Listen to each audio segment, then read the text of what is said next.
While everybody has been talking about who is going to be QB1 for the Las Vegas Raiders in the 2024 NFL season, is it going to be my boy Aiden O'Connell, or is it going to be the Minshew Mania, the van life guy himself, Gardner Minshew? Well, that decision is far from being decided at this point. However, during the OTAs, there are a few players who are really starting to shine, and they have not gotten the credit that is due to them, because everybody is talking about the new boy wonder in Brock Bowers, as well as JPJ and other players that are starting to take a lot of the limelight, and rightly so. Everybody wants to know, how is Tyree Wilson going to do this year?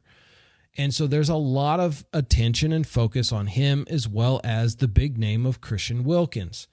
But these three players that we're going to talk about today, who have quietly been dominating their OTAs, are very intriguing, and they're going to be a huge part into the Raiders dominating in the 2024 NFL season. And if we want or have any hope of the Raiders making the playoffs and making a big push in the playoffs, these three players are going to be essential.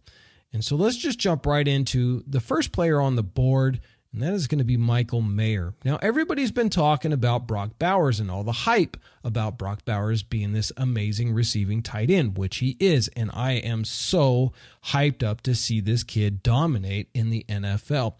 But let's not forget that last year, we brought in a guy who was also the best tight end in the draft in Michael Mayer. Michael Mayer is... Everybody is kind of now putting him in this position of being a more traditional tight end, but Michael Mayer is anything but a traditional tight end. He is an absolute beast out there on the field. He is a fantastic receiver, has great hands, and as you can see in these clips here, he makes one-handed catches look easy. He's extraordinarily athletic, fantastic route runner, and he's a great blocker. So yeah, he's more of a traditional guy if you want to put him in that type of a scenario or restrict him to that, as though being a traditional tight end is a bad thing in the NFL now. But I would say that he's not a traditional tight end. He is much better of a receiver than people are giving him credit for. And because he had an injury at the end of the year last year, we didn't really get to see his full potential, as he was just starting to peak towards the end of the season. My goodness, in the OTAs, he is unguardable. Our own defense is having such a hard time keeping up with him or defending against him, and I cannot wait to see him get his sophomore year in the NFL and get out there and just dominate against opposing defenses. So kudos to Michael Mayer for all the progression that he's making during this offseason. Look forward to seeing him in the 2024 regular season. Now, moving on to the next guy on my list, and that is going to be Jakorian Bennett. Now, we have a big question mark when it comes to that opposite corner of Jack Jones. We know Jack Jones is an absolute stud, a playmaker, and he is going to be amazing for the Raiders moving forward. But Jakorian Bennett, who is kind of a little undersized, but an absolute speed demon out there on the field, didn't really get the opportunity last year because of Amik Robinson having that job. But now Amik is gone, and it's really up to Jakorian Bennett. And from all accounts coming out of OTAs, Jakorian Bennett is looking like the next real deal at corner. Even though he's a little bit undersized, he has that makeup speed, and he has really started to hammer down on his coverage skills, as well as his understanding of the playbook from Patrick Graham. This is essential because Jakorian Bennett is the guy that we need to step up, because outside of him, we only have rookies that could possibly take over that number one spot. And I don't think, as good as our rookies are, that they're ready to be thrown into the fire against NFL quarterbacks, especially when you got guys like Patrick Mahomes in our division. And that's why I think Jakorian Bennett, as much as he has been lighting it up in the OTAs, is ready to take that next step. And again, I'm excited to see what he's going to bring. Look for Jakorian Bennett to really take that next step in his game and be the starter week one.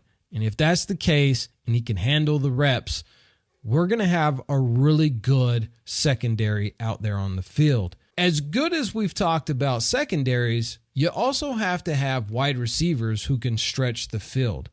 And that brings us to my third guy on this list, who a lot of people are not talking about, and that's Trey Tucker.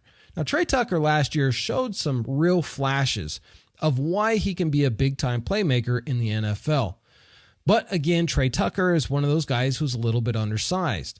But what he lacks in length, he makes up in raw speed and athleticism, and that gives me high hopes. What really starts to solidify this is his route running trees have really gained in this offseason as he's able to pick up the playbook of Luke Getsy, which seems to be a little bit more simplified in its language, though no less complex as far as an NFL offense goes. Trey Tucker, from all accounts that are coming out of the OTAs, has been on fire. He is leaving guys in the dust. He's getting separation. His route running skills are meticulous, and he is able to get open and make plays. And that's really what we want to see from him, because Tucker needs to be that guy. He needs to be elite at his job, which is to spread the field. One of the issues with him last year was sometimes his hands were a little bit questionable.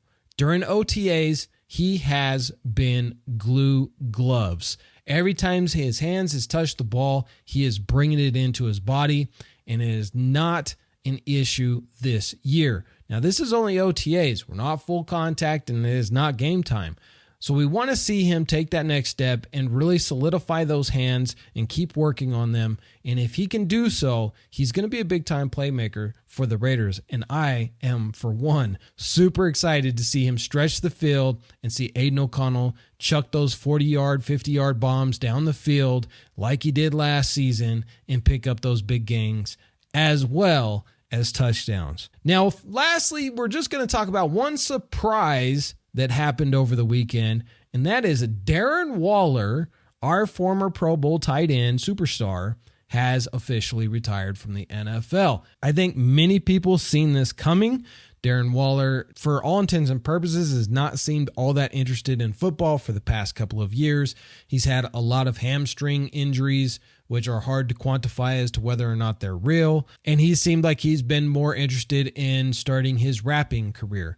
We got a third-round pick for him when we traded him away to the Giants, and a lot of people were upset about that. But honestly, his last season with us, I felt like he just wasn't into it. He wasn't playing as hard as he was in the year prior, and therefore, I'm glad that we got rid of him. I'm glad we got something out of him before we got rid of him in picking up a third-round draft pick.